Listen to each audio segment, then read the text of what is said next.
Alhamdulillah, wassalatu wassalamu rasulillah. All praise due to Allah, and may the peace and blessings of Allah be on the last messenger of Allah.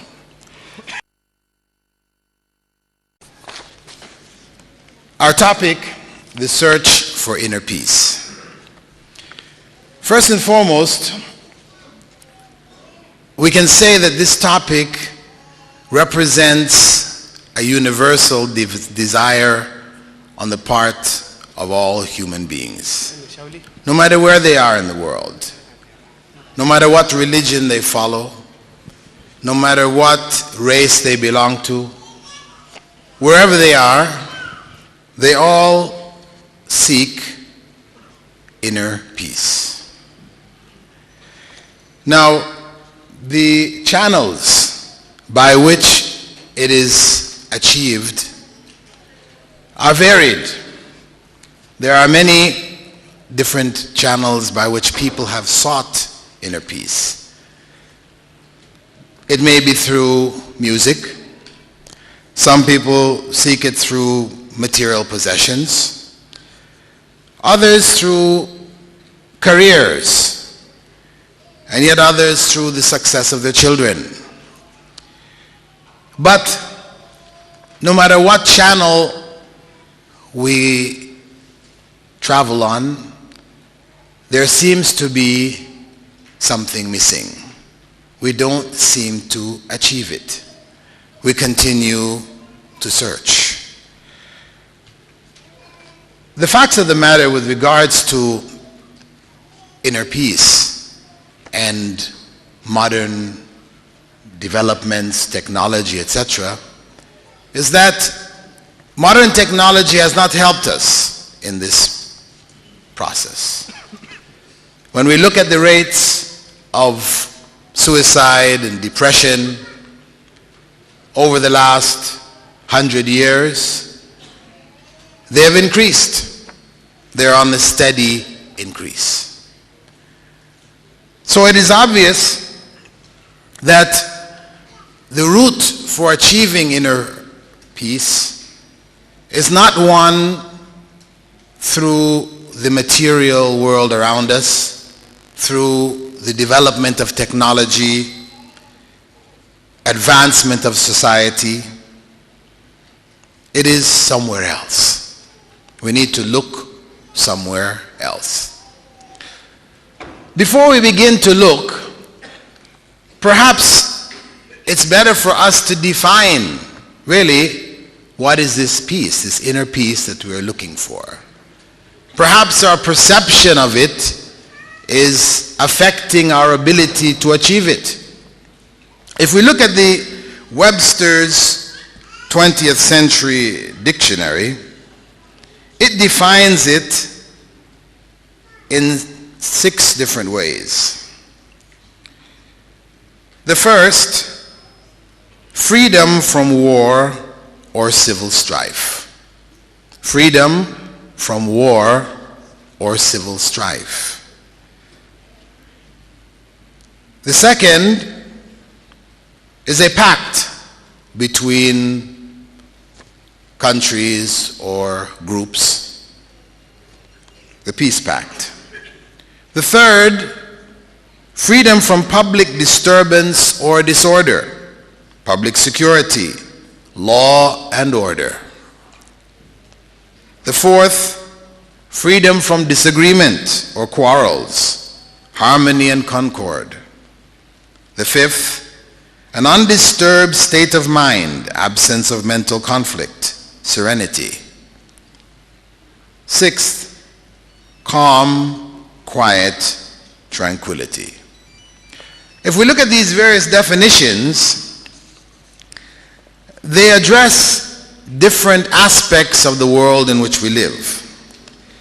Freedom from war or strife is really something which deals with international or national politics. Freedom from public disturbance, this is again related to the national, the state, or the city, the town. Freedom from disagreements or quarrels, harmony, concord, it seems to be a family-related thing, neighbors, immediate community. And an undisturbed state of mind, absence of mental conflict, serenity, seems to be an individual thing related to the individual's experience. Calm, quiet, and tranquility, that seems to be a location. There are locations of calm, quiet, and tranquility. When we look back at this quest of ours for inner peace, we have to ask ourselves, is it really attainable? Or is it really an illusion, a myth, a fantasy, something that we desire, but it is really not something that we can attain? If we look on a world scale, on the scale of the world, countries, dealing with other countries, peace doesn't seem to be attainable. Because somewhere in the world there's some conflicts going on. Wars, strife. If we look on a state level, a country or a city, there is civil disturbance going on in so many different locations. There is crime.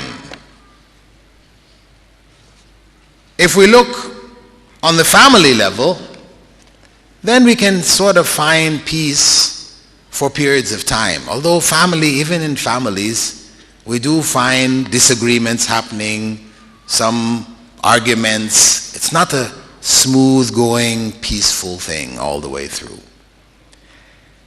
And even on the individual level, though through a variety of different means we might achieve something of peace for a period of time, it doesn't seem to be lasting. It doesn't really seem to be lasting.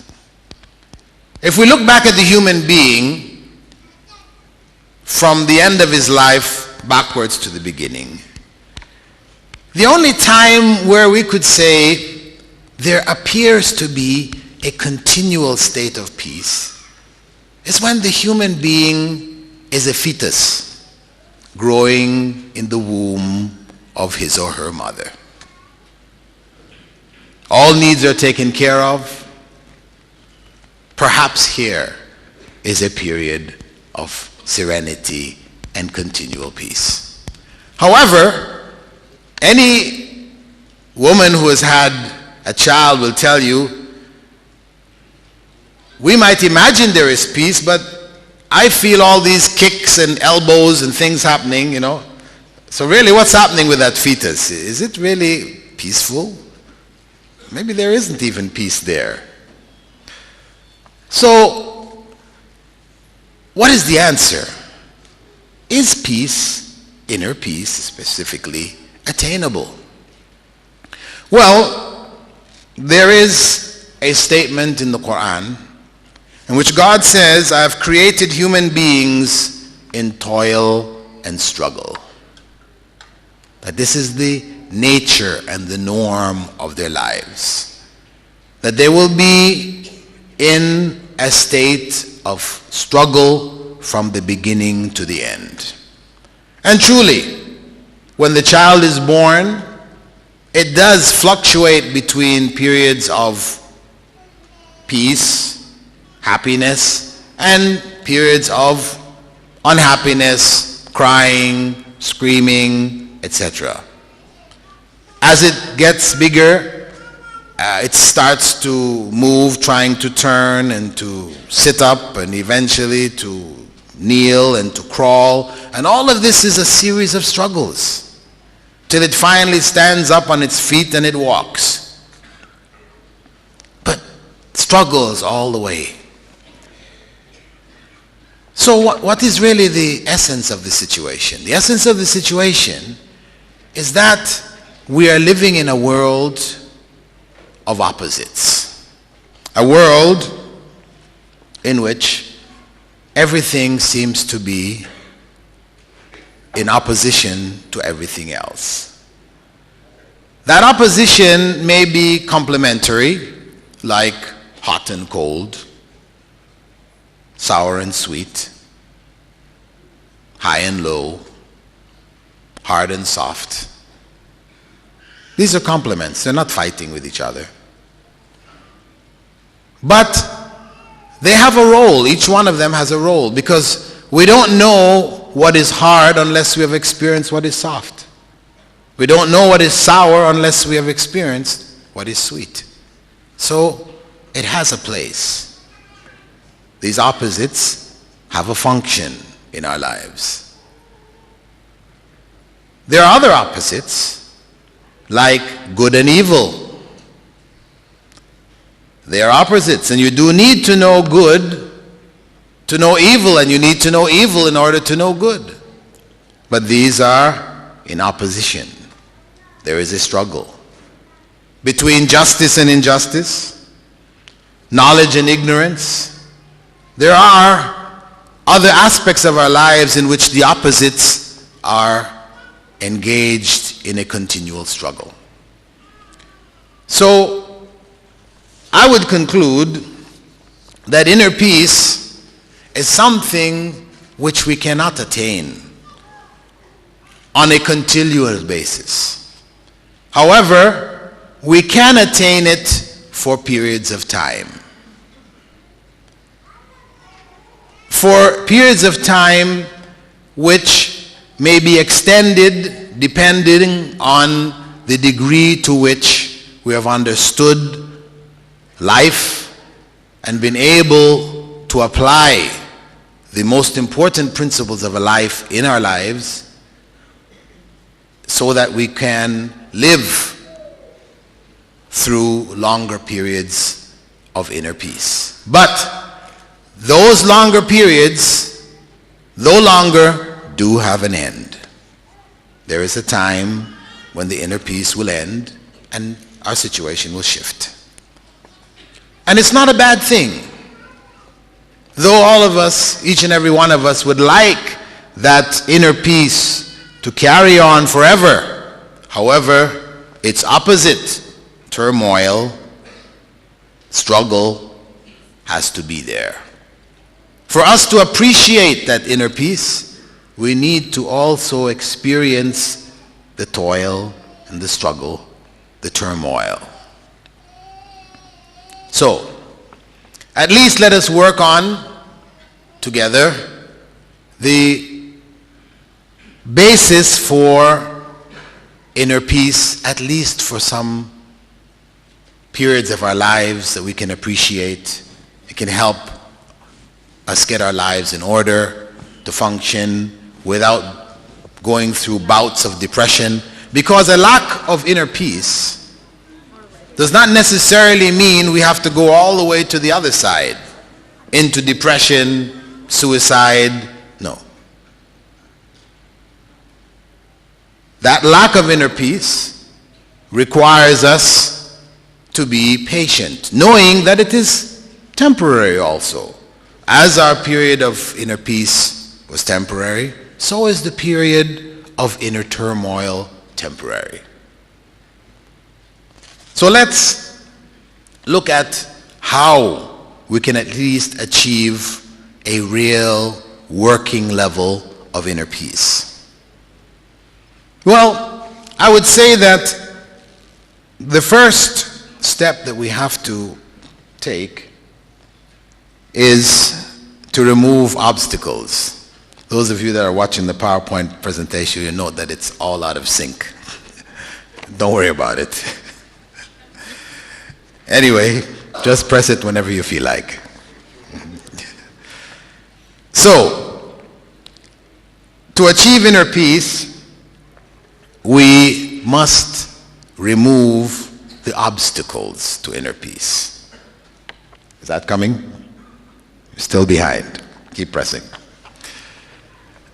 We must remove the obstacles that prevent us from achieving inner peace. And this, of course, is assuming that our basic state, our norm, is one of peace. And things have been piled on top of that norm which prevent us from achieving that inner peace. We are assuming that. And that's not a wrong assumption. if we accept that that norm of inner peace also has a norm of turmoil along with it, side by side. What is our first strategy? We need to identify the obstacles. Identify them. Finally. Thank you. Identify the obstacles. Well, to identify them, we must be aware of them, right? We must be aware, we have to be made aware, or we have to find out for ourselves. And then we have to accept them as obstacles. These are two different things. Because a person might say, anger. Anger is an obstacle to inner peace. How can you have inner peace and you're angry all the time? You're shouting, you're screaming, you're worked up. And you can't possibly attain inner peace. But I don't have a problem with anger. Right? Recognizing that anger is a problem, but then recognizing that you have a problem with anger are two different things.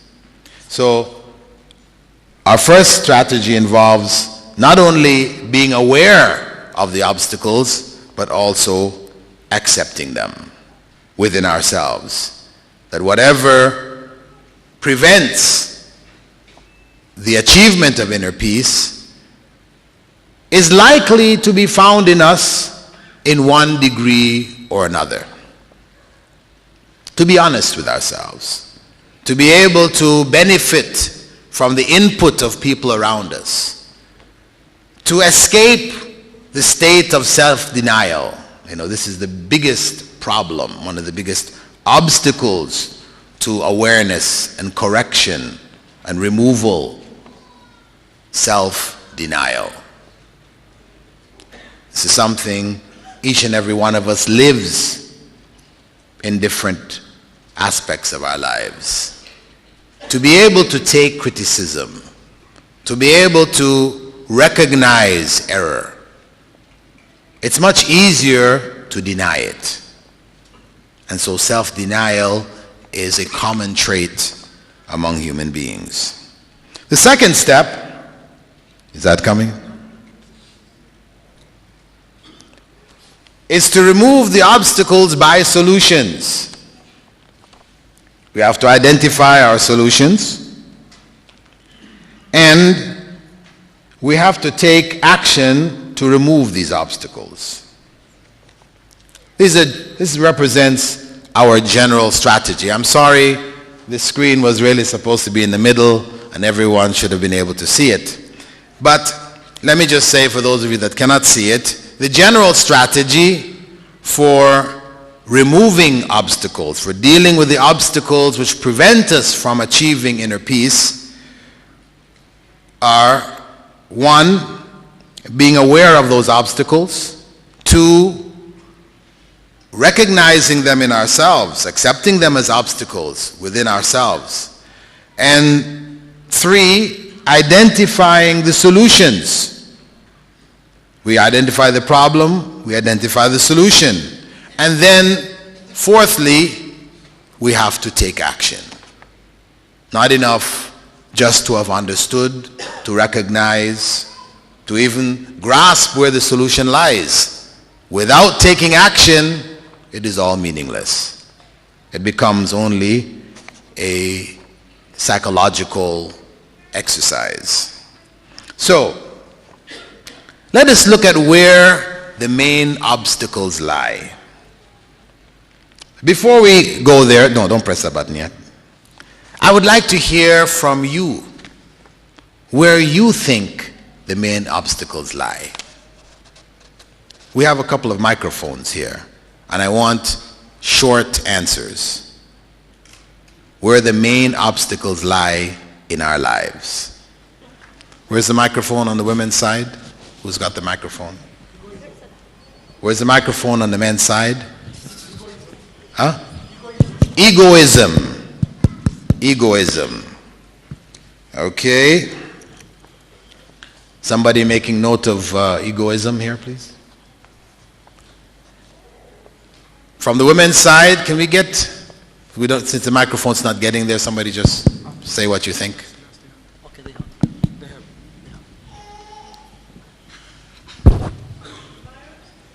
Pardon? Environments. Okay. Overambitious. Pardon? Overambitious. Ambitious. Overambition. Okay. Can I hear some more? Pardon? Pride. Yes. Materialism.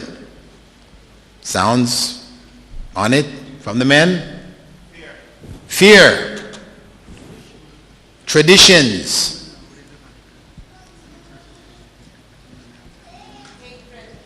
Hatred. Prejudice. Prejudice. Denial of rights. Denial of rights. Oppression. Inability to forgive. An inability to forgive. Pardon? An absence of aim in life. Yes. Aimless. An absence of an aim in life. What was that one? Aimless. Same one. Aimlessness. Okay, same thing. A lack of patience. Ambivalence. Ambivalence. What do you mean by that? It's between hatred and love. Between hatred and love. No. Ambivalence. Poverty. An obstacle to inner peace. No clear understanding of about human beings. Pardon? No clear understanding about human values or human beings. No clear understanding of human values or human beings. Okay, that goes back maybe to materialism. Jealousy. Yes. Lack of faith. Not and lack of understanding the conviction. purpose of life. Lack of faith and lack of conviction. Not knowing what Allah wants from us. A lack of faith and lack of conviction. Okay. The unbridled greed for power and control.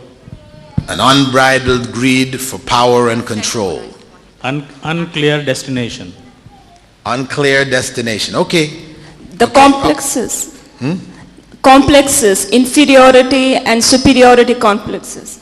Okay. Related inferiority, superiority complexes. Let me say, you've mentioned many, and all of them have a role. I would say that the main obstacles involve personal problems. Okay, these are the personal things that you just mentioned: the pride, the jealousy, the greed, the desire for control and power and these kind of things. These are personal problems, defects in character. The second group we could call family issues. People didn't really talk too much about these family issues. Don't these affect our inner peace when family things are not moving smoothly? Lack of communication. Husband doesn't communicate with the wife. Parents don't communicate with the kids. You know, isn't this a problem? Isn't this a problem area? Doesn't it create friction? Lack of inner peace? Yes, it's a big area. You know, all of us in one way or another are parts of families. And a dysfunctional family will naturally be a big obstacle to achieving inner peace. Next category is financial dilemmas. Yeah, many of you spoke about that. Poverty, low salaries, problems at work in general. You're not getting paid for the work that you're doing. You know, finances, money. Also, there are also work pressures outside of the actual financial issues at work. those of us that are out working, we have a boss who's a tyrant. Now, it's not our problem. It's not my problem that my boss is a tyrant, an autocrat. He makes all the decisions. He never, delegates. Every decision has to be in his hand. It makes life very difficult to work with. And I know this is an experience. Most of us who are here, who are expatriates, we have experienced this. It seems to be a common trait in this part of the world. The leader who wants to make the decision for everything. He cannot delegate. So everything takes much longer. And he wants to make decisions in areas he doesn't even have knowledge of. Problems, that autocrat. Well, work-related problems. Then we have the last major category, which I call spiritual confusion. Because we as human beings are not only physical entities with emotion, intellect coming from it, but we are also spiritual beings. There is a spiritual longing that we have. There's a spiritual essence which is truly us. What we see of the outside, of the external, is only a cover. It doesn't really represent the internal, the spiritual us. So naturally, where that spiritual being is in a state of confusion, then inner peace becomes difficult. How to achieve it when spiritually we are at a loss? We don't know. We are in that dilemma. So, our obstacles are many. You mentioned many, and I mentioned some general headings for some of what you mentioned, and there are others. If we were to try to tackle each and every one of them this evening, I think we would take a few weeks. It would take us a few weeks. We couldn't do it in 2 hours, to be real. So, what we need to do is to divide them into two categories, two major categories that we can work with. What we perceive of the obstacles, we have to admit that there are certain obstacles which are beyond our control. And it's important for us, if we're going to try to remove obstacles, to identify them, to know which obstacles are beyond our control, so that we don't waste energy trying to deal with something that we really can do nothing about.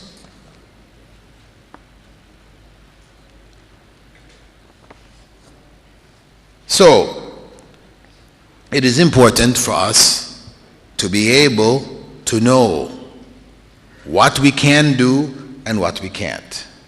Hit the button.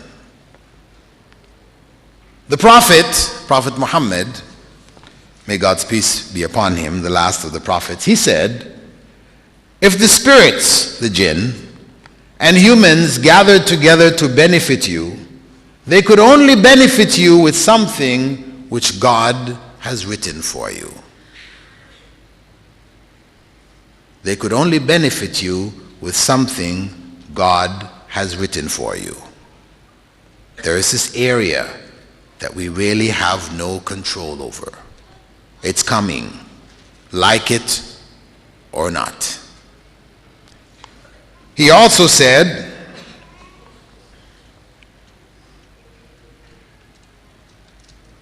no, he didn't say this, but there is this prayer which is commonly called the serenity prayer. And it consists of three statements. Basically, this is one way of saying it. It can be said in different ways. We seek the patience to surrender to the unchangeable. We seek the patience to surrender to the unchangeable. What the Prophet spoke about, may God's peace and blessing be upon him, those unchangeable things, we need to have patience Remember we mentioned one of the obstacles, lack of patience. Obstacles to achieving peace. So we need to have patience. When we recognize these unchangeable elements in our lives, we have to have patience to deal with them. Also, we need the spiritual strength to change what is changeable. Because after identifying the unchangeable, then we're left with a chunk of changeable things in our lives. But now how do we change them? How do we go about changing them? Do we as individuals have the power all by ourselves to change them? This is the question. And lastly, we need to have the wisdom to realize the difference between these two categories, between the unchangeable and the changeable. If we have the wisdom to identify them, then we have the means to remove them and to correct them. Let us go back to our first category. We seek the patience to surrender to the unchangeable. For example, if we say, I was born black in a world which favors white people over black people. Can I do anything about being black? Well, Michael Jackson thought he could. You know, he was trying to change the unchangeable, and he really messed himself up. He really messed himself up. Better to accept how you're born, how God has created you, and work with it. Or being born poor in a world which favors the rich over the poor. Again, that's what we were born into. Can we change that birth? Of course, we can change our state of being poor by trying to increase our wealth through knowledge, through work, through whatever. But the fact that we were born poor, we can't change that. We had no decision as to which family we were going to be born in. Whether we were born in a village in Bangladesh or we were born in, New York City. I mean, who decides that? This is among the unchangeables. Of course, we do have much of the third world lusting after the first world, trying to get a visa to go to America or to Canada, at least get nationality. We can try to change something of that. But realities of birth, we cannot change. Similarly, being born short in a world that favors tall people, being born plump in a world that favors slim people, these are things that really we need to just put aside. Don't waste our energies on trying to change these things. And God said, anyway, in the Quran, perhaps something good for you and love something harmful to you. This is a reality of our lives. That there are so many things that happen to us which are beyond our control, and we are upset about it. We hate it. But later on we find out that it was something good. And so many times we desire something which we feel is really good for us. But later on we find out that it wasn't. It was harmful. This is the reality of our lives. We really don't know ultimately what is good for us and what is harmful. So when incidents befall us in life, we have to look beyond them. We can't get caught up in the incident itself.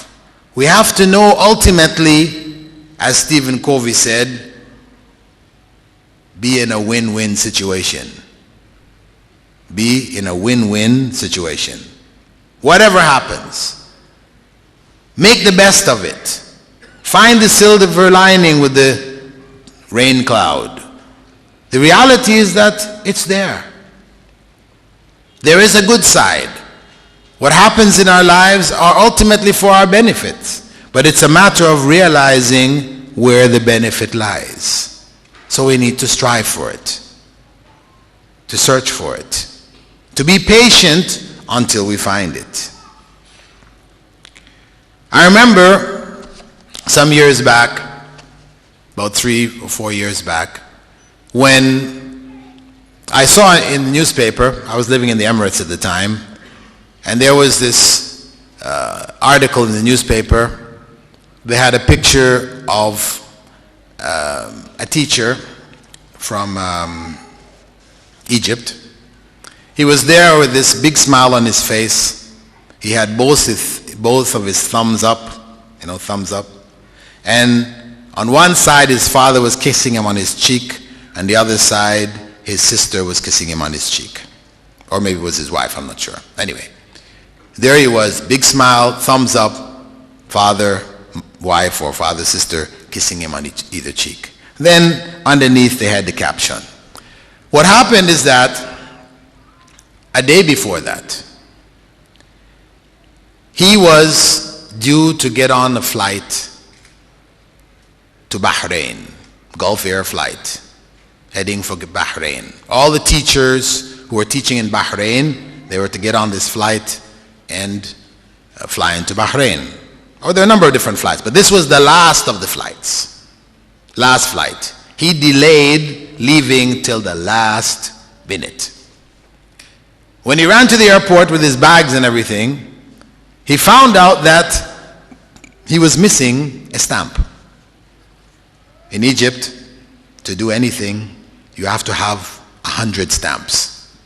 You stamp, you go to this one, stamps, comes back to that one, stamps again, you go to that one, you have 100 stamps. And if you're wondering why this is happening here also, because Egyptians came and set up the administration here. So this is the legacy, right? Anyway, back in Egypt, he had missed out one stamp. Missed out one stamp. There he was at the airport. He didn't have his stamp. They weren't going to let him on the plane. He was in tears. If he came late, his pay would be docked. Maybe he would be fired. He just had conjured up all kinds of terrible situations happening to him. He was missing his flight back. Of course, you all know that was the flight, Gulf Air flight, which crashed. And all of the passengers died. No survivors. So when the news came, the next day, there he was, thumbs up. The day before, he was in abject, distress and depressed, and life had just crumbled all around him. And the next day, thumbs up, smiling from ear to ear. This is life. Also, I remember an incident a few years back where my father-in-law in the States had been invited with his friends to go on a fishing trip. They had been planning for this trip for a number of months, and they were all ready to do it, and the last minute, one of the kids got sick. He couldn't go on the trip. He was missing out on this trip, because it's not often that he and all of his friends were able to get together and go out on the trip. The next day, the others went on the trip. He didn't go on it. But what happened was stormy weather, their yacht overturned, and everybody drowned. Except one amongst them who wasn't a good swimmer. All the others were good swimmers. So was my father-in-law. But the one person on the whole ship who was couldn't swim, could hardly swim to save his life, he is the one who survived. This is real. And I'm sure each and every one of you have in your lives similar experiences, whether to you directly or to those around you. This is the nature of the life in which we are. You may like something and it's not good for you. And you may dislike something and it's really good for you. So, what we need is the spiritual strength to change that which is changeable. Let's leave the unchangeable. Let us be patient with the unchangeable. Patience is the key for removing the obstacles of the unchangeable. That is the key, patience. And everybody knows it. Patience is a virtue. I remember this is what I was told growing up. Patience is a virtue. Yes, it is. Patience in all of its manifestations. Patience, on one hand, to accept what we cannot change, and also, on the other hand, to be patient in continuing to do things that we know are good, because we're in a world in which we are being tested. A world in which good and evil don't seem to be equal. Evil seems to be dominant.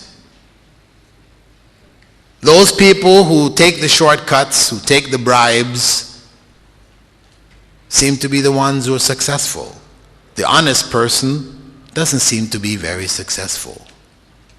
So the temptation not to be honest is great. The temptation not to be honest is great.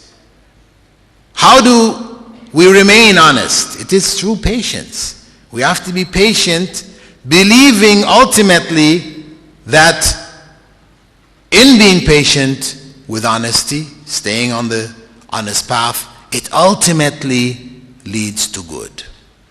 Even if we can't see immediate benefit around us, it ultimately does lead to good.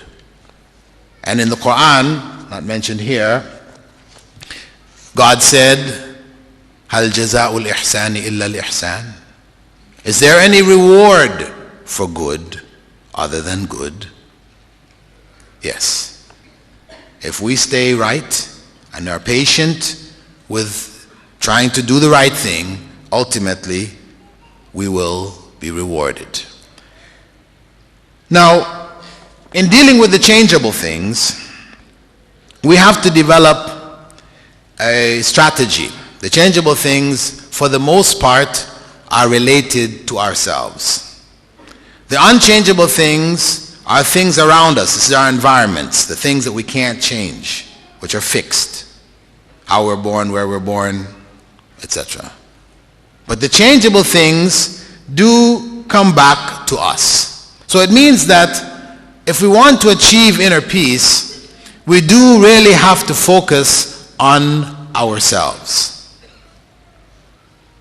We can't spend time and effort on those outside of ourselves who we can't change. We can try to influence them, we can try to encourage them, etc. But whether they will change or they won't, that's up to them.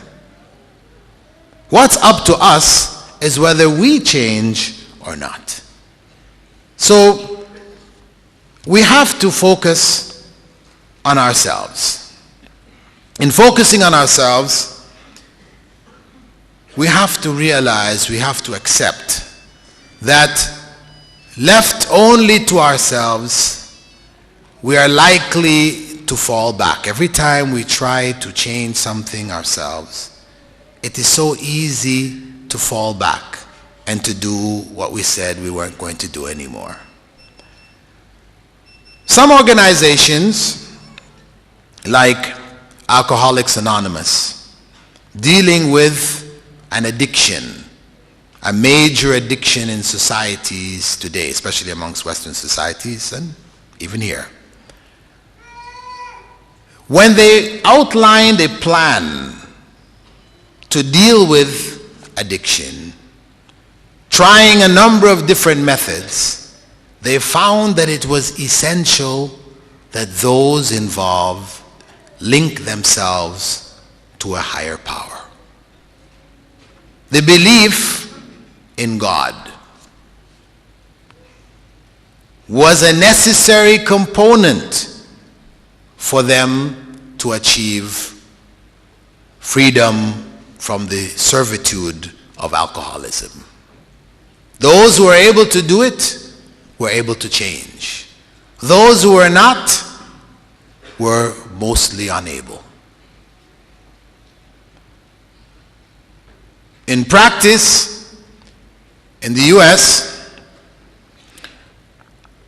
when Islam began to spread in the jails, there was some alarm and some concern, but after a period of time, the penal system noted that people who became Muslims in jails, people with violent pasts, etc., changed. They were able to make changes that they were not before. That connection, that link made a difference in their lives, enabled them to make the step they needed to make, which otherwise they would not have succeeded. So what we're coming to here is, as God said in the Quran, it is only with the remembrance of God that hearts find rest. That inner peace that we seek through changing ourselves is ultimately linked with the remembrance of God, being conscious of God, accepting God in our lives. If we don't accept God in our lives, then ultimately we will not achieve inner peace. We may achieve some elements of enjoyment at different points in our lives, but inner peace, we won't achieve it. The reality is that we are created beings. We didn't come about by chance. Those who say there's no God say that we're here by chance. We just popped into existence. The Big Bang took place so many billions of years ago, and out of the Big Bang, here we are today. Darwin's theory of evolution in between, and up we popped. Well, a practical view of life seems to indicate otherwise. If we were to take an atomic bomb, one of the weapons of mass destruction, okay? If we were to take one of these weapons of mass destruction and drop it in a junkyard where they collect all the parts of cars, spare parts, all of them. We drop that weapon of mass destruction in there. What are the chances of a Rolls-Royce rolling out? Rolls-Royce comes out, door is open, key in the ignition, engine humming. Just need to get in and drive away. What are the chances of that? Well, some people say if you keep dropping atomic bombs in the junkyard, one day it will happen. But let us not fool ourselves. The chances of it happening after 1 billion attempts is no different than the first attempt. It's all the same. And just as in our minds, our common sense tells us it is impossible, guess what?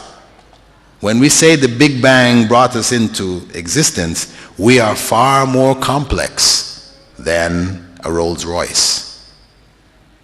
No big explosion of matter produced us. That is like the Rolls Royce from the junkyard. Common sense tells us. But of course, we're tempted to want to say, yeah, it is by accident. Yes, it's by evolution. Yes, our grandparents were monkeys. Yeah. That makes sense. We've seen it in the books. We've seen the films about it. It makes sense. But really, in our heart of hearts, we know it's not true. It's not true. And until we come to grips with this, to realize, to understand that we are created beings and there is a creator, we will be at a loss. We will not achieve inner peace. We cannot find it without the remembrance of God, knowing that God has created us. Of course, some of us will say, yeah, okay, I know God created me. God created us. But He created us, and this world is too insignificant for Him to get involved in. It's nothing. Why would God get involved with this world? Just like us getting involved with an anthill. You know, you see the ants crawling in the holes, and to go and dig it up and find out what's going on inside the anthill. Yes, you do have some people who do that. But for the average person, to get involved with what's going on in an anthill, what's the point? Insignificant. Similarly, God created the world and He just let it roll on by itself. He just let it roll on by itself. So, it's just the life we live. Do whatever makes you happy. Find your inner peace through whatever pleasures will produce it for you. And that's what it is. You know, there is no real goal, end, purpose. There's no purpose. We're just here. No different from the elephants, the monkeys, the fish, the birds, just living and dying, procreating. That's it. No purpose. But God created us. Well, if we just stop for a minute and think, if God created us without any clear purpose, we're just to live a life, what does that say about God? If we found somebody said to us, I have this wonderful machine here. We see it, parts are spinning and things are going up and down and steam is coming out of it. And then we ask the person, what is the purpose of this machine? They say, no purpose. What are we going to do? What are we going to think? Something wrong here. This person has lost his mind. Somebody comes knocking on your door. Knock, knock, you open the door. What do you want? The person says, I don't know. Who do you want? I don't know. Why are you here? I don't know. No purpose. I say, call 911, ring him up. Can you move a bit to the middle? They can't see. Okay. We say, call 911 or whatever, and take him away. Such a person has lost his or her mind. Insane, foolish, unwise. We have a lot of terms for such a person. So when we say that God created this world, and let it run without any purpose, that's what we're attributing to God. Common sense tells us no. God, the Creator, who had the power to do all of this, surely must be wiser than we are. Surely must be the ultimate in wisdom. And creation without purpose, even in our own simple lives, we recognize as being unwise. Unwise. So, it is essential for us to recognize God in our lives, to accept God into our lives, and to understand that there is a purpose here. There is a purpose for us being here. If we have understood it, then we can put trust in God. We can gain the qualities which will help us to overcome the obstacles to our achievement of inner peace. Among them, patience, we said. Some people seem to be born patient. Most of us have to struggle with it. Well, the Prophet had said, whoever pretends to be patient, trying to be patient, I don't mean just faking it, but they're trying, struggling. So they give an outer expression of patience, but inside they're struggling. Eventually, if they're doing that sincerely, knowing that this is what God wants from them, eventually they will gain patience. It will come to them. It is something which can be learned.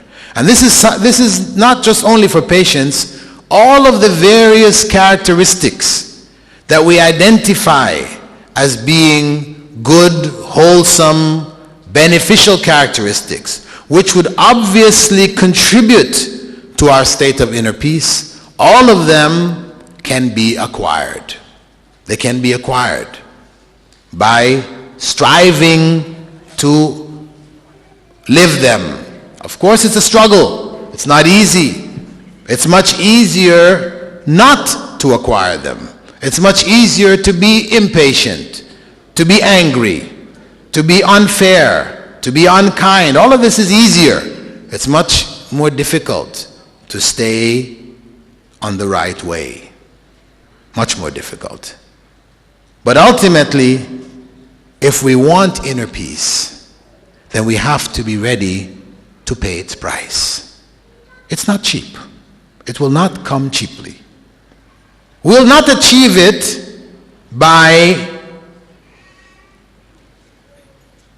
lighting a lamp and staring at that lamp, meditating to achieve inner peace. We won't achieve it that way.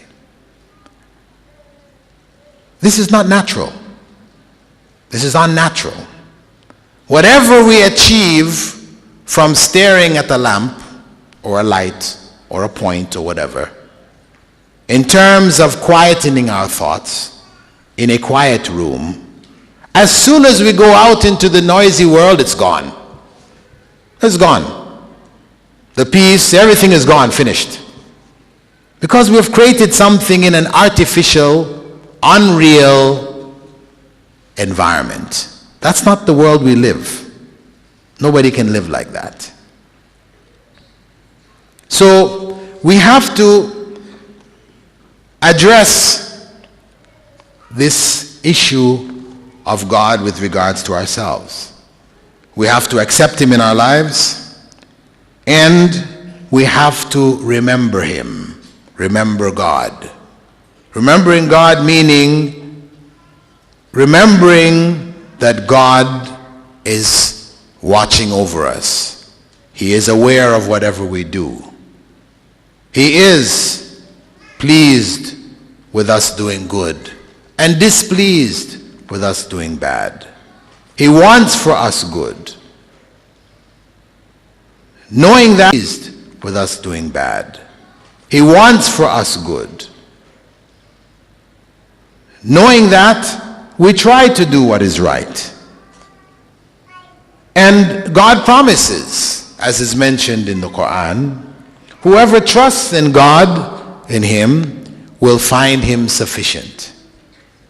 If we put our trust in God, when we find ourselves in difficulties, etc., ultimately, He will be sufficient for us. He is one who will always come through. Everybody else that we trust in, we put our trust in our wives, our husbands, our children, our bosses, our cars, our mechanics. We put our trust in all kinds of people around us and things. But what happens? Time and time again, they break our trust. And when they break our trust, what happens? We are upset. Inner peace is destroyed.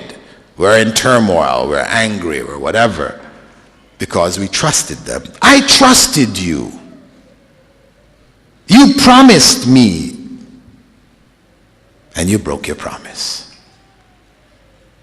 That's the world around us. It's going to happen time and time again.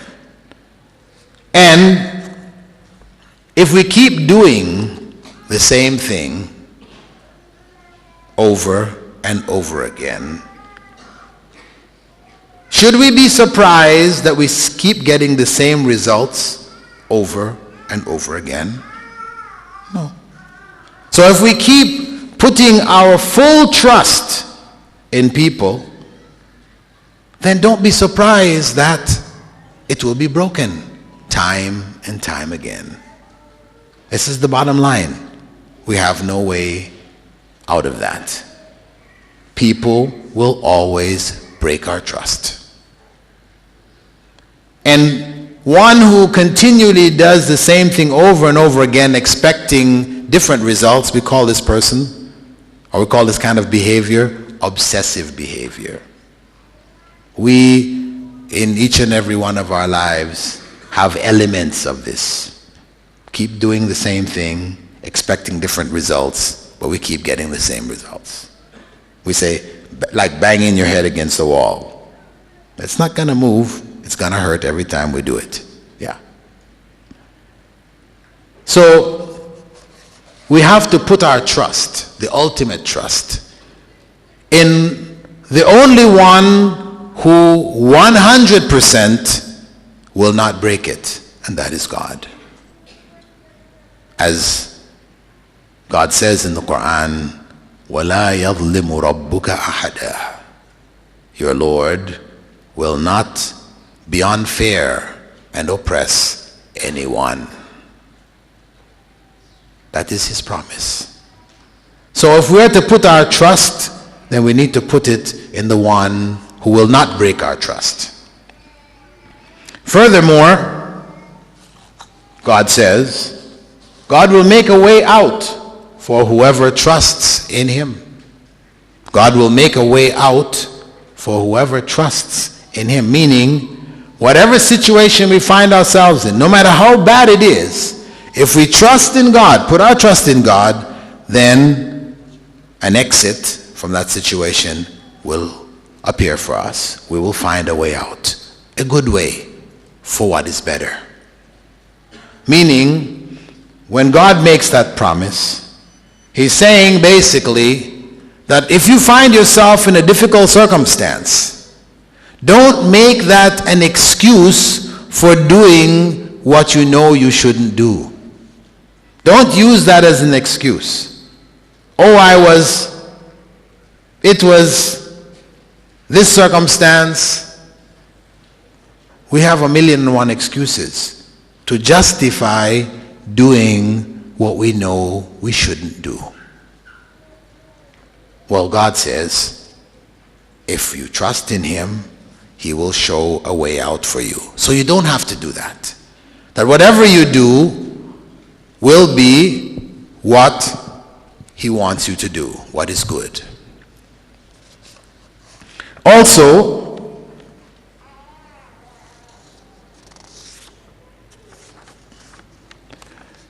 we have to consider ultimately, as we said, the very purpose of our creation. Why are we here? Because inner peace is linked to this. If we don't really know why we're here, okay, we know that God created us. And He created us with a purpose. Then we need to know that purpose. We need to know, what are we doing in this world? It will inform us who we are. It will clarify to us what is going on in the world around us. It will give us awareness which will help us to deal with the trials of our lives and give us the inner strength, the spiritual inner strength, to find that inner peace by removing the obstacles which mainly fall on ourselves. They're on our shoulders. We need to change them. So what is the purpose of life? Each and every one of us asks ourselves at different points in our lives, why am I here? What am I doing here? Well, the Quran offers an explanation. The Quran, which Muslims believe to be revelation from God, a book of revelation which has remained unchanged for 1,400 years. It states in there, I, God, have only created the spirits and humans to worship me. That our creation, what is required of us is to worship God, is to be in a state of worshiping God. And when we consider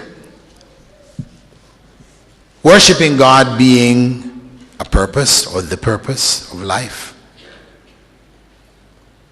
what do we mean? Commonly we think of worship as just being prayer, or perhaps fasting, giving in charity. These are acts of worship. However, the Quran offers a revolutionary new approach to worship. It states there, قُلْ إِنَّ صَلَاتِي وَنُسُكِي وَمَحْيَايَ وَمَمَاتِي لِلَّهِ رَبِّ الْعَالَمِينَ. Indeed, my prayers, my sacrifices, my living and my dying is for Allah, the Lord of the worlds. Allah being an Arabic name for God. Not a different God. Sometimes people think, oh, Muslims have this other God called Allah. No. Christian Arabs call God Allah also. So Allah is an ancient name in Arabic for God. Actually, those of you who went to see the Passion of Christ, if you listen closely to Jesus when he was calling on God, when they translated the word for calling on God, the term he used was what? Allah. Because Aramaic, the language of Jesus, is a sister language of Arabic. Allah is an ancient name. So, if we consider, as I said, that purpose is to worship God, what is meant by that? What is meant is that one's life is dedicated to God. All aspects of life is dedicated to God, should be dedicated to God. This is the true worship of God. It is not going to the mosque on Friday, going to the church on Sunday, going to the synagogue on Saturday, going to a temple whenever. No. It is living a complete life, doing what is pleasing to God. This is worship. This is the fulfillment of this purpose. So, what I'm presenting, what is it I'm suggesting here? I'm suggesting that inner peace that we seek, the inner peace that we seek, is not something that we can package in a small package like drugs or music or this stuff. No, it is something which has to do with the whole of our lives, our complete state. It is in dealing with the unchangeable and dealing with the changeable. It has to do with all aspects of our lives. Islam is the religion which God prescribed for human beings. It is the religion prescribed by God. People say, well, no, but Muhammad, he just popped up 1,400 years ago, and there was Jesus before him and Moses and so on and so. So how can you say Islam is the religion of God prescribed for human beings? That's kind of one-sided, narrow-minded, bigoted, and all kinds of other things. Well, what does Islam mean? What is Islam? What is this religion? Is it Mohammedanism? No. No. Islam is the submission of one's will to God. That's what Islam means. Submission of the human will to God. It also means peace. That is the other meaning. If you go to a dictionary, Arabic English dictionary, you dig up that word, Islam, you find it has two meanings. One, submission, surrender. Surrender to God. And it also means peace. Because true inner peace can only be achieved when one surrenders ultimately to God. That is where it lies. True inner peace. So, this is where I believe our quest ends.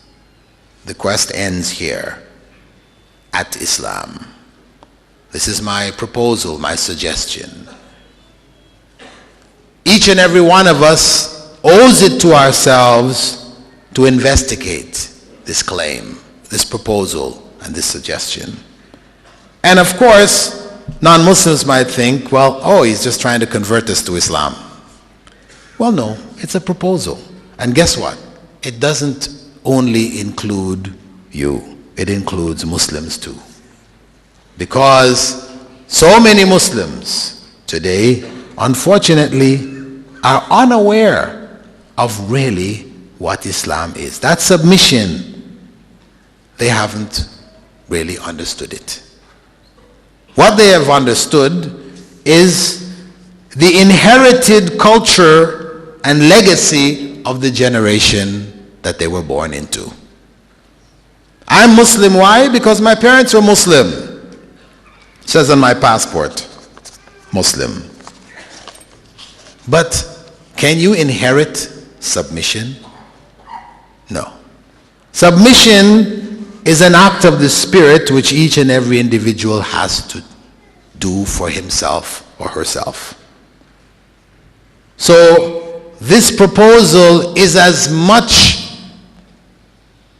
a need of non-Muslims as it is Muslims. Because when we look in the world today, because of course the question that comes up is, okay, Islam means peace and surrender, then why do we find all these Muslims fighting everywhere we turn around? They seem to be fighting, Chechnya, Bosnia, Kashmir, 9/11, it might have been them. All over the place seem to be involved in all this violence. Well, we must separate politics from religion. What is really religion, the way of life Not the Friday prayer or the Sunday mass or the whatever, no, but the way of life that one lives. That is and has its own principles which guides it. And much of what you see in the world today done by Muslims cannot be attributed to that way of life known as Islam. It's individuals. As Irish Catholics, in their struggle to liberate themselves from British or English Protestants, blew up pubs and blew up railway stations and blew up people. We didn't call them Catholic terrorists. So why do we want to call those Muslims who do terrorist acts Muslim terrorists? No, they're just terrorists. You know, call them by any other name, they're just terrorists. So if we want to know what Islam really is, then we need to go back to the sources. This is where we can find out what is that way of life. That book of Revelation called the Quran, which contains its description, and the prophetic statements which elaborate on its teachings. We all owe it to ourselves, Muslim and non-Muslim alike, to investigate this seriously. If we want to achieve inner peace, each and every one of us needs to investigate this. Now, in closing this journey which has taken us here, I would like to say that the essence of the message of Islam, in a nutshell, if somebody asked me to put the essence of the message of Islam in a nutshell, I will say that it is based on the belief in one God. I believe in one God. That there are not many gods, but only one God who created everything, who knows everything, without beginning, without end. One God, indivisible, having no father or son, brother or sister, uncle or aunt. One God. And that one God created one human race. Yes, people tell us, they are the Caucasoid race, meaning European type people. The Mongoloid race, meaning Chinese type people. The Negroid race, meaning African type people. And in between, different races. This is a story. This is not true. These are not different races. There is only one human race. These divisions are artificial. People made them for political purposes. The reality is we are one race. The African who has A positive blood is closer to the Caucasian who has A positive blood than other Caucasians who have O positive blood. Their blood can save them while others cannot. Who is closer? So, one God created one race of human beings. And this race of human beings has one spiritual need. We're all created with the same need. We talked about it in the very beginning. This desire for inner peace. We all have it. We are all seeking it. So God, the one God who created the one human race, He provided for us one way to fulfill that need. He didn't provide a variety of different ways. which contradict each other. So we have confusion. No. This confusion of religions is the making of human beings. God, when He created the first man and woman, gave them a way of life. He taught them a way of life. That way of life was submission to His will, doing His bidding, obeying His commandments, forbidding what He forbade. It was one way of life. And that way of life was repeated with the coming of other prophets. As people strayed away from the correct way, God sent other prophets bringing them back onto that path. The path of submission to the will of God. And this was what was expressed by all of the prophets. Whether they came in India, or they came in Africa, or in the Philippines, or wherever they came with one message. In the Quran, it states, وَلَقَدْ بَعَثْنَا فِي كُلِّ أُمَّةٍ رَسُولًا أَنْ يَعْبُدُوا اللَّهَ وَاجْتَنِبُوا الطَّاغُوتَ. I have sent, God says, to every nation a messenger, calling people to the worship of one God, and to avoid the worship of false gods, the gods of their creation, whether it be their desires, whether it be gods they created with their own hands, or whatever, other human beings that they take as gods, whatever, all of the various gods that people have, these false gods. Belief in the true God requires that we leave those false gods and come to the one true God. One message, one God, one human race, one message, one way of life for all human beings. And that, I propose to you, is Islam. This concludes our search, or the search that I invited you here to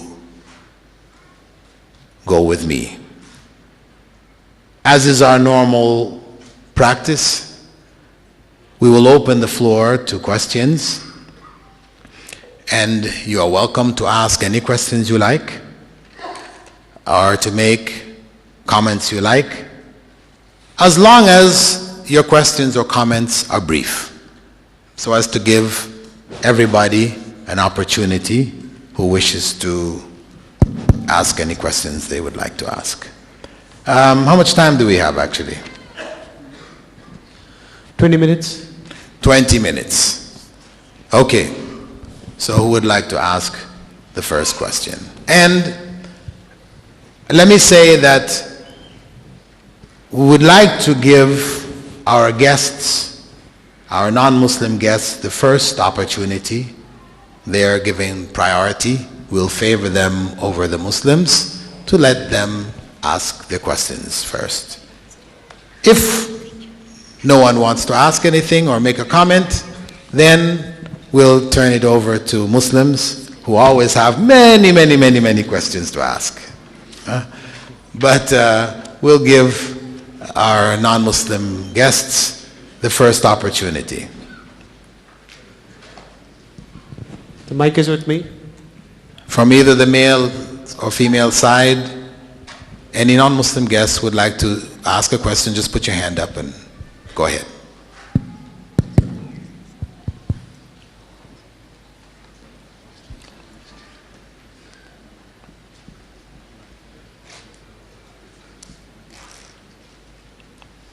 Is there search for inner peace in heaven? Is there any search for inner peace in heaven? That is the perpetual state of inner peace. The one which we thought we could achieve in this world, but which I hope I have convinced you is not attainable in this world. It's one that we seek ultimately by doing the right thing here in this transitional world, we would achieve that true state of perpetual inner peace in the next. Yes, I'd just like to say that I enjoyed your speech very much, and thank you, and that I didn't find it to be a Muslim topic at all. I think it's universal, and I agree with everything that you've said. I think we're all right there. Thank you. We appreciate good comments also.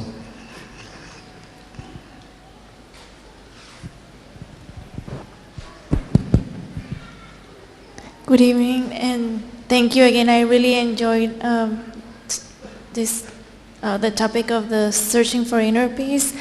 And my question is, as Muslim, do you always need to pray in Arabic, or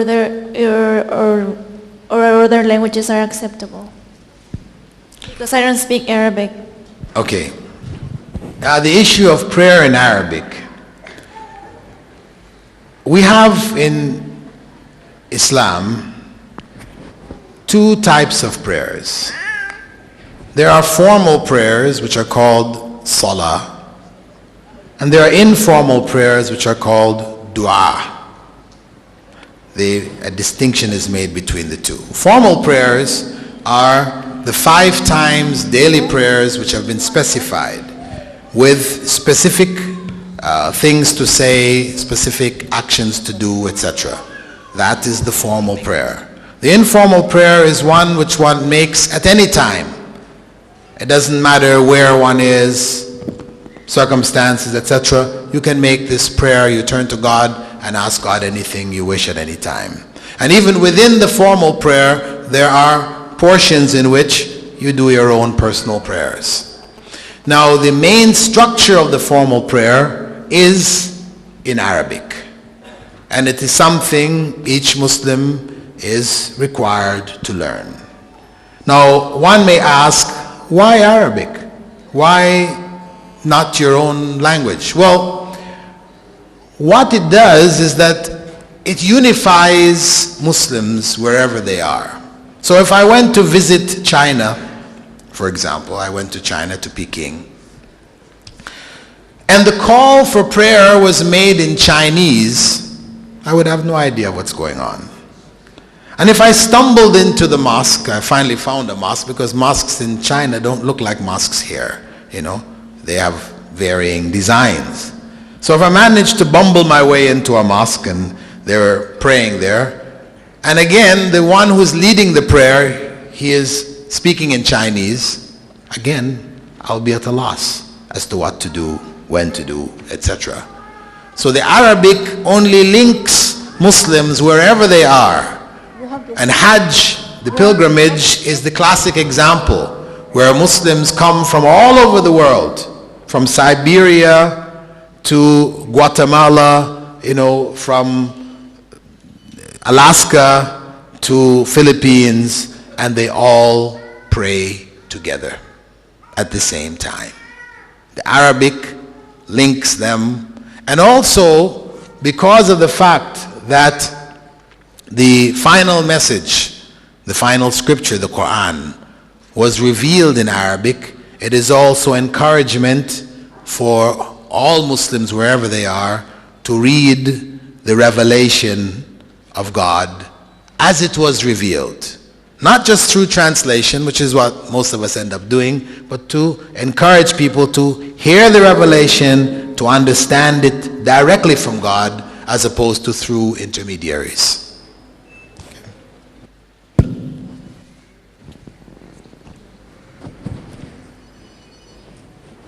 Assalamualaikum. Wa alaikum salam.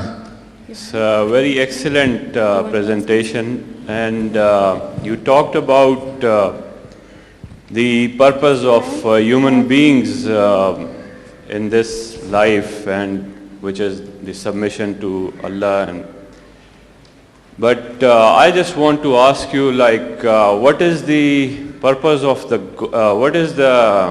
purpose of creating this world of the God? You know, like He is exalted, and He is much higher than to have this world created and worship for him. He doesn't need all this. Okay. My friend's question here, as to the purpose of God. Why would God create a world, a race of people to worship him, when we all agree that he is not in need of worship? Why would he do that? Well, the reality is that the worship of God is not for God. As we agreed, God doesn't need our worship. Then obviously, that worship is not for him. So what is the purpose of that worship? Who is it for? Can somebody tell me? Who is it for? For ourselves. Our worshiping God is for ourselves. It is for our own benefit. God doesn't need our worship. Whether we all worshiped him or we didn't worship him, it doesn't change God's state in any way. It doesn't harm him, it doesn't benefit him. So the principle of worship is for us to attain the state for which God created us. For us to attain the state for which God created us. He created us for a state, that is the state of paradise, the state of perpetual inner peace. But he gave us a choice as to whether we take that path and go there by doing what is good, or whether we reject it and leave it by doing what is evil. So the principle of worship is to help us to achieve what is good. Because everything of worship, every aspect of worship is geared towards a moral good. Whether it is fasting, whether it is pilgrimage, whether it is charity, etc., all of it is geared towards developing in each and every one of us the highest moral characteristics that we can attain. And that is why Prophet Muhammad, may God's peace be upon him, had said, I was only sent to perfect for you the highest of moral character traits. The essence of the message is a moral message. So prayer, for example, mentioned in the Quran, God says there, Inna as-salat tanha anil fahsha wal munkar. Prayer prevents evil speech and evil deeds. This is the purpose, to remove, to help us to restrain ourselves from evil speech and evil deeds. So the prayer, the worship, is for us as human beings, to attain the state for which God created us. Okay. Not only the purpose of the worship. Okay, give another one a chance, okay, because a number of other people would like to, otherwise we don't want to make it an individual discussion, right? You asked the purpose, I gave you an explanation. We'll get back to you. We'll get back to you. If nobody else wants to ask anything, save the thought, we'll come back. Okay, Doctor, my question is, can you interlink the meditation, and the second one is, what to change? No, one question only. What to change, mind or heart? What should we change, the mind or the heart? Well, if we ask ourselves, what is the mind? And we ask ourselves, what is the heart? Of course, when we use the term heart, we're not talking about the organ in the body which is pumping blood, because we can change those. We have the Jarvik heart, which is an artificial one, right? When a person says you have a lot of heart, we don't mean you got a big heart inside your body. So when we're talking about heart and mind, we're talking about one and the same thing. The mind, the expression, is the expression of the soul, really. The mind is the soul being expressed. We refer to it at times as the heart, and we refer to it at times as the mind. It is the you, the individual, that spirit which God created. So we don't have to go into a situation of which one should we change first, the heart or the mind. No. We change the heart and we change the mind. We change the mind and we change the heart. They're one and the same. We only refer to them in different ways under different circumstances. Give the females a chance, please. Assalamu alaikum. Doctor, I have one question. In your own perception, if you are a Muslim, do you have an inner peace? Question. I guess you all heard that. As a Muslim, did I find inner peace? Surely. I was born a Christian, raised a Christian, went to university, became a communist, experimented with Buddhism and Hinduism. And when I found Islam, I found peace. Peace in the sense that the way before me was now clear. Prior to that, it was confusion. I was trying to do a little of this, trying to do a little of that, not really knowing, bumbling my way along, not being sure, is it right, is it wrong? When I found Islam, Islam brought to me a clarity which gave me a sense of peace in terms of my own internal struggle and toil to find a way of life, principles which would guide me and guide those around me. Because I became a communist not because I had any special liking for Marx, Engels, Lenin, Trotsky, and the others, but because Marxism, communism, proposed a state of inner peace. If we read into the writings of the Marxists, the communists, when they speak about the state, the communist state, where people will work according to their ability and only take according to their need. The state apparatus will fall away. No governments, no nothing. What is this? This is a state of angelic beings. I accepted it. It sounded very beautiful. Reality is something else, right? All we have to do is look at the history, of communism, and it's been a lot of massacres. Starting with Russia to China to everywhere else.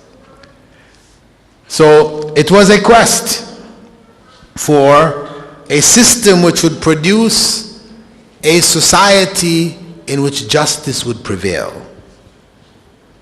And people could find a sense of peace in that justice, which brought me to communism.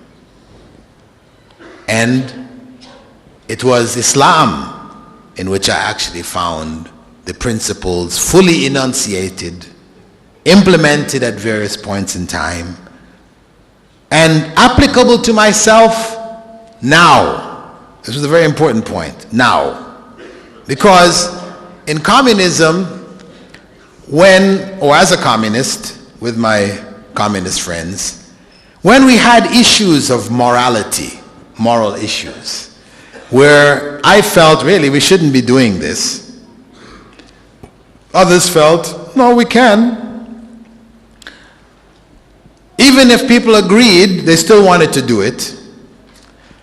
And the common phrase that people would say is, after the revolution. After the revolution, we'll stop all these things. But for now, since the revolution has not been attained yet, it's okay. So the change, the creation of that new communist man could only take place after the revolution. Until that time came, people were going to be hardcore, Machiavellian, the ends justify the means types, right? And one of the things that amazed me about Islam was that it said really you. It begins and ends with you. If the whole world doesn't do it right, you are responsible to do it right. Not after you establish the Islamic State, not after the whole world becomes Muslim, maybe they never will. No, you have to submit. You are responsible before God.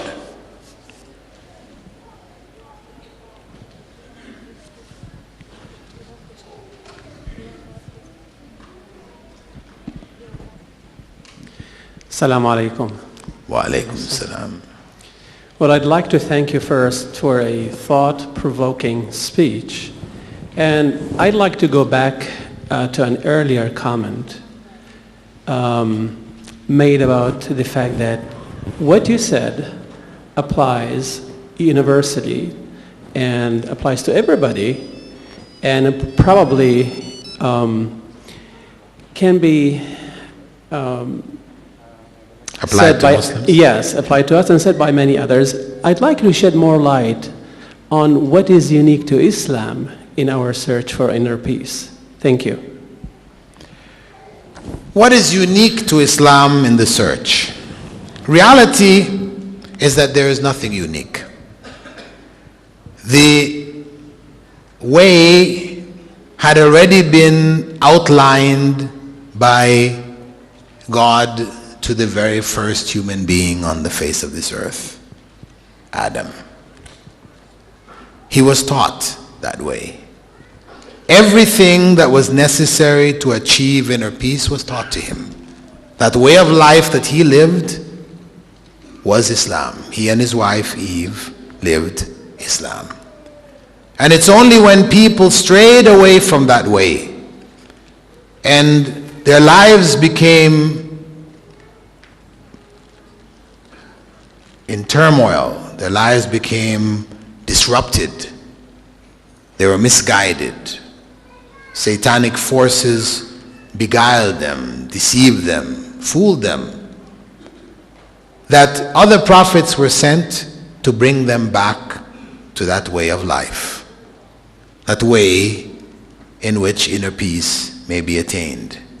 So Prophet Muhammad, may God's peace and blessing be upon him, and on all of the prophets of God, he brought the final message of Islam. Not unique and different, but only the final message in its completeness, in a way which would be protected by God till the last day of this world. It would be propagated and carried to all areas of the world and be made available to the vast majority of humankind. The essence of the message is one and the same.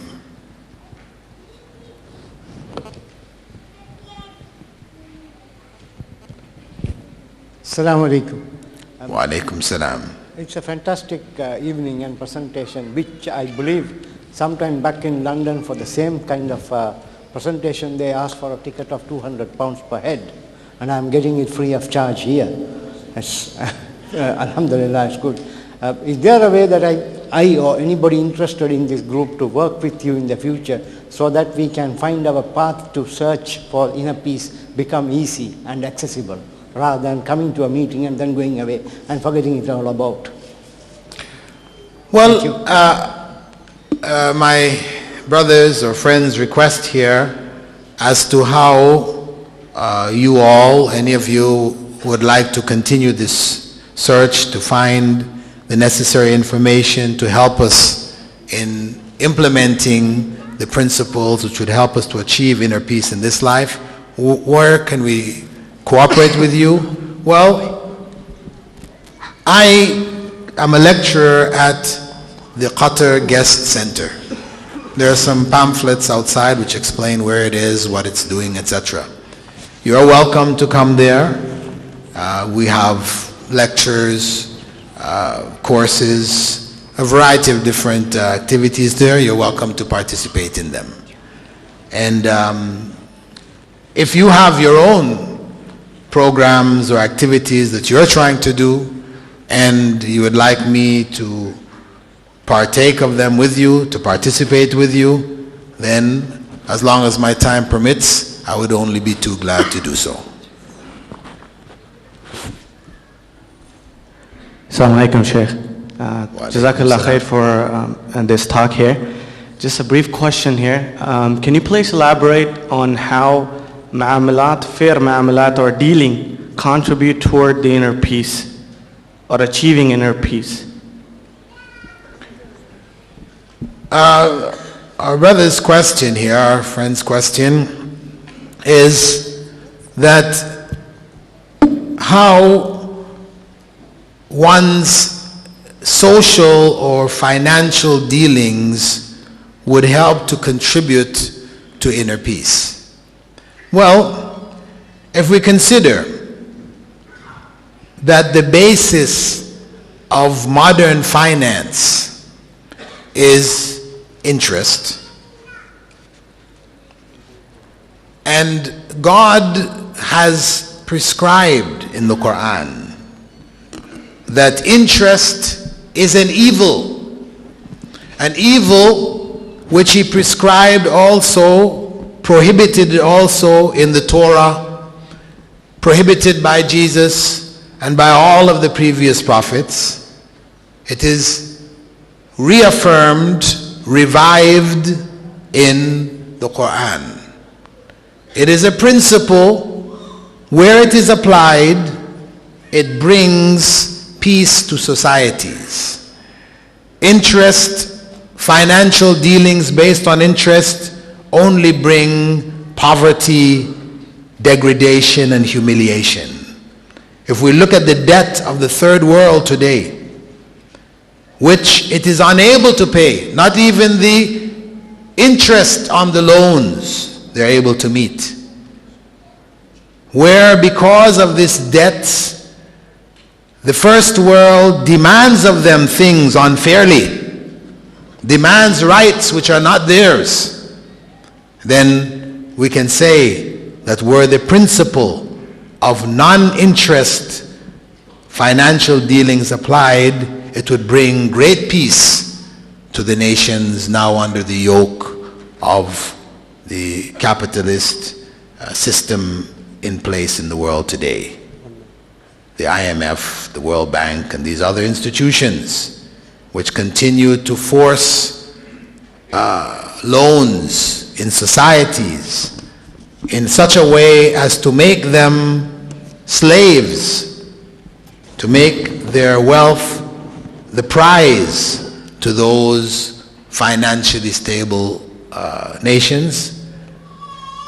If the interest laws prescribed in the Torah, the Gospel, and the Quran were implemented, then great peace would come to these nations. And that's on a big scale. We have just 5 minutes left. If there is any more questions. Okay, before the question from the male side, let's give a question from the female side.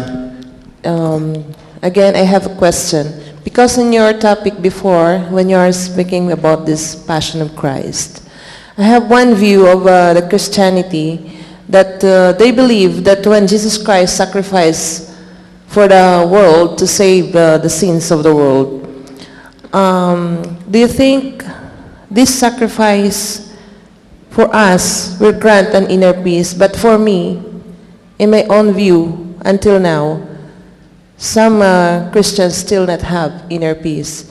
About this, the sacrifice of Christ, have they saved the world from sin? Well, you're making a statement and asking a question. In terms of belief, as a Muslim, of course, I don't believe that Jesus was sacrificed. The Quran states that he was not crucified, nor was he killed. But it appeared that way to people. He wasn't on the cross. He didn't die on the cross. So, from a Muslim perspective, which I believe is the correct perspective,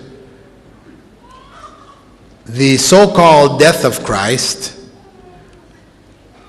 is only an excuse which has been used by those who changed the religion which Jesus brought.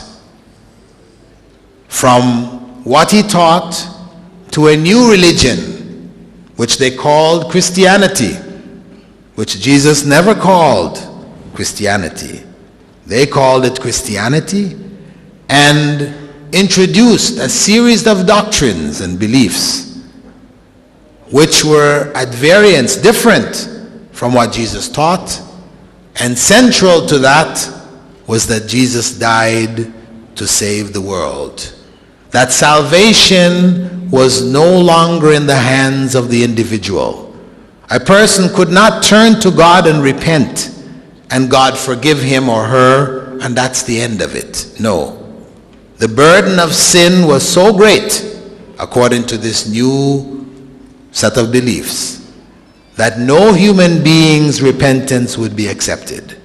It required a divine sacrifice. So this is a whole set, this is a philosophy. Jesus never taught that. This is something made up after his time. And the story of his death became a central part of it. But the teachings of the prophets, from Abraham to Moses to Jesus, was that each and every human being has in his or her hands the ability to attain salvation for themselves without any intermediaries between themselves and God. There's another question from the females. Assalamu alaikum. Wa alaikum salam. I just wanted to ask, I've met many Muslims from different parts of the world, and the Muslims I have come across who seem to have attained inner peace definitely seem to be among the Sufis.